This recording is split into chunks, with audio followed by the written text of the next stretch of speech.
माता सीता की लोककथा। ये कहानी सीता माता कहती थी और श्रीराम इसे सुना करते थे। एक दिन श्रीराम भगवान को किसी काम के लिए बाहर जाना पड़ गया तो सीता माता कहने लगी कि भगवान मेरा तो 12 वर्ष का नितनेम है। अब आप बाहर जाएंगे तो मैं अपनी कहानी किसे सुनाऊंगी। श्रीराम ने कहा कि तुम कुएं की पाल पर जाकर बैठ जाना और वहां जो औरतें पानी भरने आएंगी उन्हें अपनी कहानी सुना देना। सीता माता कुएं की पाल पर जाकर बैठ जाती हैं।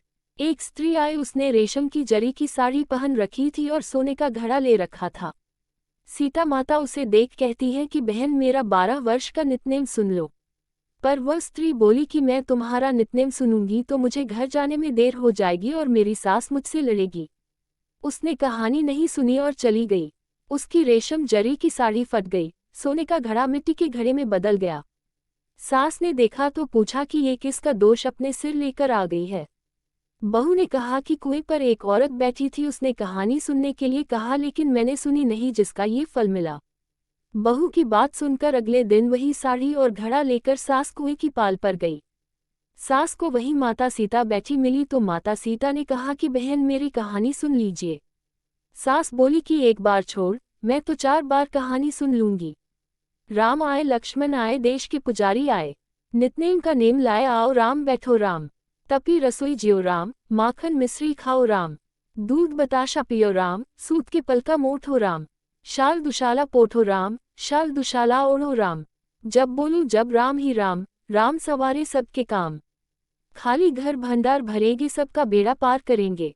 श्री राम जय जय राम। सास बोली कि बहन कहानी तो बहुत अच्छी लगी। कहानी सुनकर सास घर चली गई और उसकी साड़ी फिर से रेशम जरी की बन गई। मिट्टी का घड़ा फिर सोने के घड़े में बदल गया। बहू कहने लगी सासू माँ आपने ये सब कैसे किया। सास ने कहा कि बहू तू दोष लगा के आई थी और मैं अब दोष उतार कर आ रही हूँ। बहू ने फिर पूछा कि वह कुएं वाली स्त्री कौन है। सास बोली कि वे सीता माता थी, वे पुराने से नया कर देती हैं, खाली घर में भंडार भर देती हैं, वह लक्ष्मी जी का वास घर में कर देती हैं, आदमी की जो भी इच्छा हो उसे पूरा कर देती हैं। बहू बोली कि कहानी मुझे भी सुना दो। सास बोली कि ठीक है तुम भी सुनो और सास ने कहानी शुरू की। राम आए लक्ष्मण आए देश के पुजारी आए, नितनेम का नेम लाए आओ राम बैठो राम। तपी रसोई जियो राम, माखन मिश्री खाओ राम।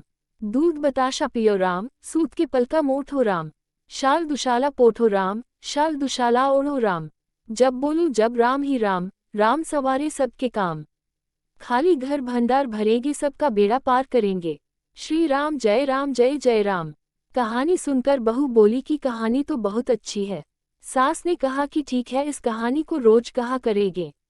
अब सास बहू रोज सवेरे उठती, नहाती धोती और पूजा करने के बाद नितनेम की सीता की कहानी कहती। एक दिन उनके यहाँ एक पड़ोस की औरत आई और बोली कि बहन जरा सी आंच देना, तो वह बोली कि आंच तो अभी हमने जलाई ही नहीं। पड़ोसन ने कहा कि तुम सुबह 4 बजे से उठकर क्या कर रही हो फिर। उन्होंने कहा कि सुबह उठकर हम पूजा करते हैं, फिर सीता माता की नितनेम की कहानी कहते हैं। पड़ोसन ने उनकी बात सुनकर फिर कहा कि सीता माता की कहानी कहने से तुम्हें क्या मिला। वे बोली कि इनकी कहानी कहने से घर में भंडार भर जाते हैं, सारे काम सिद्ध होते हैं, मन की इच्छा भी पूरी होती है। पड़ोसन कहती है कि बहन कहानी तो मुझे भी सुना दो फिर। वह बोली कि ठीक है तुम भी यह कहानी सुन लो। राम आए लक्ष्मण आए देश के पुजारी आए, नितनेम का नेम लाए आओ राम बैठो राम। सारी कहानी सुनने के बाद पड़ोसन कहने लगी बहन कहानी तो मुझे बहुत अच्छी लगी।